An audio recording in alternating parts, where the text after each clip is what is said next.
Doctor Sri Prakash గారు, చాలామందికి 100 సంవత్సరాలు బ్రతకాలి, హాయిగా చెవులు ముక్కు అన్ని బాగా పనిచేస్తూ ఉండాలి అని ఒక ఎక్స్పెక్టేషన్ ఉంటుంది. సో 100 సంవత్సరాలు బ్రతకడానికి వాట్ ఈస్ ద సీక్రెట్ మీ దృష్టిలో ఇప్పుడున్న రోజులో, జనరల్గా, not just with ear nose and throat? అంటే నేను రిలేటెడ్గా ఏంటితోనే స్టార్ట్ చేస్తాను మీకు. ఇప్పుడు చాలామందికి స్నోరింగ్ ఉంటుంటుంది. స్నోరింగ్ అనేది చిన్నపిల్లల్లో ఉండొచ్చు, పెద్దవాళ్ళలో ఉండొచ్చు. స్నోరింగ్ అనేది అప్పర్ ఎయిర్వే, మనం గాలి పీల్చుకునే నాస్ట్రిల్స్ ఇక్కడ దగ్గర నుంచి స్టార్ట్ అవుతుంది కదా, ఇక్కడ నుంచి గొంతు లోపల వోకల్ కార్డ్స్ వరకు కూడా అప్పర్ ఎయిర్వే అంటారు. సో మనం బతకడానికి ఆక్సిజనే కావాలి కదా. సో మనం బతకడానికి కావాల్సింది ఏంటి? ఆక్సిజన్. ఆక్సిజన్తో పాటు ఫుడ్ ఆక్సిజన్ మిక్స్ అయ్యి స్టమక్లో ప్లస్ బ్లడ్లో మిక్స్ అయ్యి మనకు ఎనర్జీని ఇస్తుంది.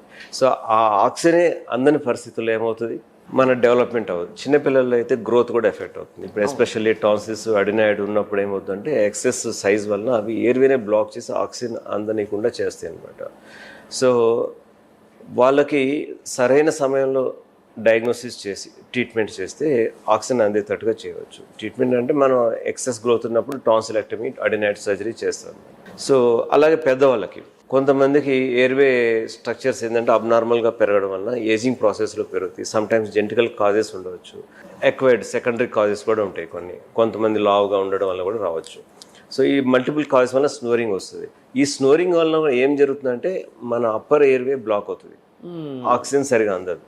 ఆక్సిజన్ అందనప్పుడు మన బ్రెయిన్, మనం పడుకొని నిద్రపడుతున్నప్పుడు, గురకబెడుతున్నప్పుడు బ్రెయిన్ అలర్ట్ అయిపోతుంది. ఆక్సిజన్ అందకపోతే అలర్ట్ అయిపోయి మేము మెలకు వచ్చేటట్టు చేస్తుంది అనమాట. స్లీప్ యాప్నియా అంటారు. So very good. అయితే ఈ ఎపిసోడ్స్ నిద్రపోవడం, మెలకు రావడం అనేది కంటిన్యూస్గా జరుగుతూ ఉంటుంది. కొంతమందికి 500-600 ఎపిసోడ్స్ కూడా జరుగుతాయి సివియర్గా ఉన్న వాళ్ళకి. సో ఆ 500-600 ఎపిసోడ్స్ జరిగిన ఆ పర్సన్కి అన్ని గుర్తుండవు, ఒక 2-3 జరిగినట్టుగా గుర్తుంటాయి అనమాట. అంతే. సో వాళ్ళకి ఏమవుతుందంటే ఎప్పుడైతే ఆక్సిజన్ అందదో, హార్ట్కి మెయిన్ ఫంక్షన్ ఏంటి, బాడీ అంతా ఆక్సిజన్ సప్లై చేయాలి. మన ఆక్సిజనే అందకపోతే హార్ట్ ఆక్సిజన్ సప్లై చేయలేదు, వేగంగా కొట్టుకుంటుంది. హార్ట్ వేగంగా కొట్టుకోవడం స్టార్ట్ చేసి బ్లడ్ వెసల్స్ అన్ని ప్రెషర్ పెరిగిపోతుంది అనమాట. హైపర్ టెన్షన్, బీపీ పెరుగుతుంది. బ్రెయిన్ అంతా నైట్ అంతా వర్క్ చేస్తూనే ఉంటుంది నిద్రపోకుండా. దానివల్ల డే టైం టైర్డ్నెస్ ఉంటుంది.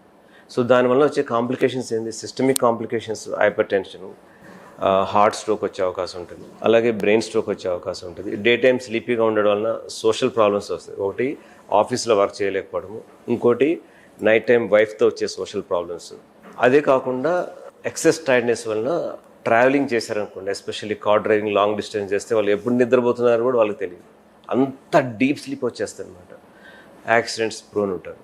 అవును, వీళ్ళందరికీ లైఫ్ స్పాన్ తగ్గిపోతుంది న్యాచురలీ.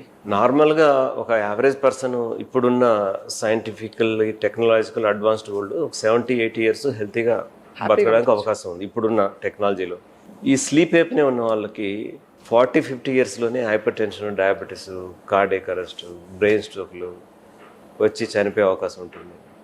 సో అలాగే చిన్నపిల్లల్లో టాన్సిల్స్ ఉన్నప్పుడు వాళ్ళ గ్రోత్ అప్పటి నుంచే ఉండదు, ఇంకా చిన్నప్పటి నుంచే ఉండదు. సో ఇటువంటివన్నీ కూడా ఏంటంటే ఇప్పుడున్న టెక్నాలజీలో చాలా అడ్వాన్స్, ప్రతి ఫీల్డ్లో కూడా, నాట్ ఓన్లీ ఏంటి అన్ని ఫీల్డ్స్లో కూడా ఎంత టెక్నాలజీ డెవలప్ అయిందంటే హ్యాపీగా ఎక్స్ట్రా ఎఫర్ట్ లేకుండా 70-80 ఇయర్స్ అనేది ఈజీగా బతికేయచ్చు అనమాట. హెల్తీగా బతకడానికి అందుకనే ఈ ఎస్పెషల్లీ స్లీప్ ఎపినియా పేషెంట్స్కి మేము ఏం చెప్తామంటే, మీరు వాకింగ్ చేయండి బాగా, రన్నింగ్, జాగింగ్ కూడా చేయాల్సిన అవసరం లేదు, వాకింగ్ బాగా చేయండి. వాకింగ్ ఎలా చేయాలి? ఇప్పుడు మన ఇంట్లో లేడీస్ రోజంతా నడుస్తూనే ఉంటారు కదా, వంట కోసమో ఏదో ఒక ఇంట్లో పని కోసం రోజంతా నడుస్తారు, కానీ వాళ్ళు చాలా స్లోగా నడుస్తారు. That is not useful walking. ఓకేనా? వాళ్ళు రోజంతా క్యాల్కులేట్ చేస్తే వాళ్ళ స్టెప్స్ కౌంట్ చేస్తే చాలా ఎక్కువ ఉంటాయి, but that is not useful counting, useful walking అనమాట. సో బ్రిస్క్ వాకింగ్ చేయాలి. మనిషి బ్రిస్క్ వాకింగ్ ఎప్పుడైతే చేస్తాడో హార్ట్ యాక్టివేట్ అవుతుంది, బ్లడ్ వెసల్స్లో బ్లడ్ పంప్ అవుతూ ఉంటుంది, మజిల్స్ పంప్ అవుతుంటాయి. సో టోన్ అప్ అవుతాయి మజిల్స్ అన్ని.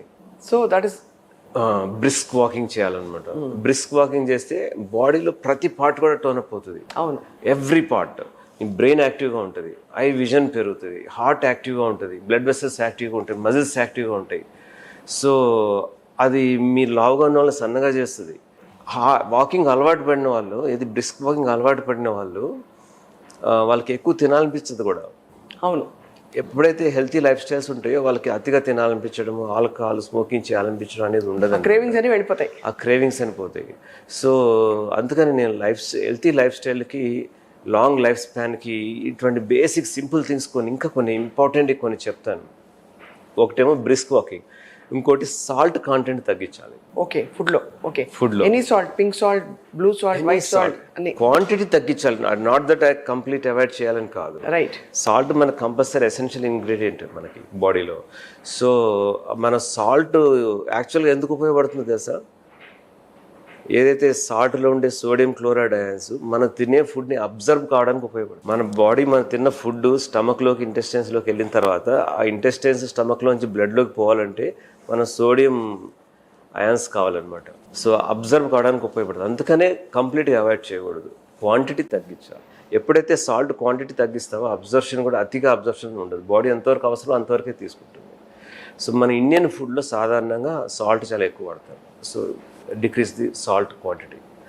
ఇంకోటి ఫ్రై ఐటమ్స్ అన్నీ అవాయిడ్ చేయాలి, ఉడకబెట్టినవి తీసుకోవాలి.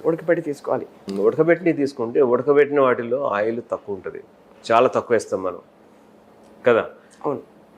సాల్ట్ కూడా ఎక్కువ వేయాల్సిన అవసరం లేకుండా, సాల్ట్ ఎందుకు ఆ చప్పదనాన్ని పోగొట్టడానికి వాడు మాత్రమే వేసుకోవాలి. అవును. టేస్ట్ సాల్ట్ తగిలేటట్టుగా వేసుకోకూడదు అనమాట.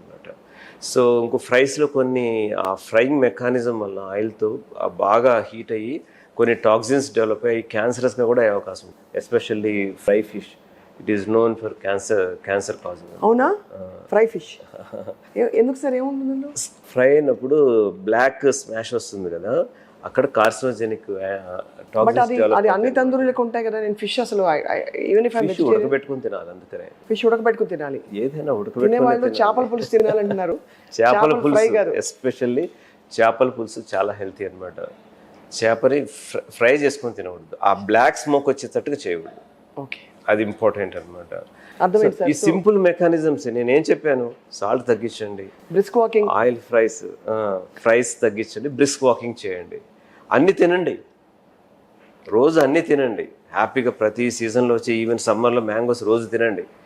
బట్ ఈ సింపుల్ హెల్తీ హ్యాబిట్స్ వలన లైఫ్ స్పాన్ కూడా చాలా పెరుగుతుంది. చాలా మీరు such a treasure of knowledge you are doctor Shri Prakash గారు. అంటే నేను ఫస్ట్ టైం మిమ్మల్ని ఇంటర్వ్యూ చేస్తాను. ఐ థింక్ మీకు అన్ని విభాగాల్లో మీరు ఏంటి అని అంటున్నారు, కానీ అన్ని విభాగాల్లో అండ్ అన్ని కథల్లో కూడా పట్టుంది మీకు, పురాణాల్లో, వాటిలో, మన చరిత్రలో కూడా.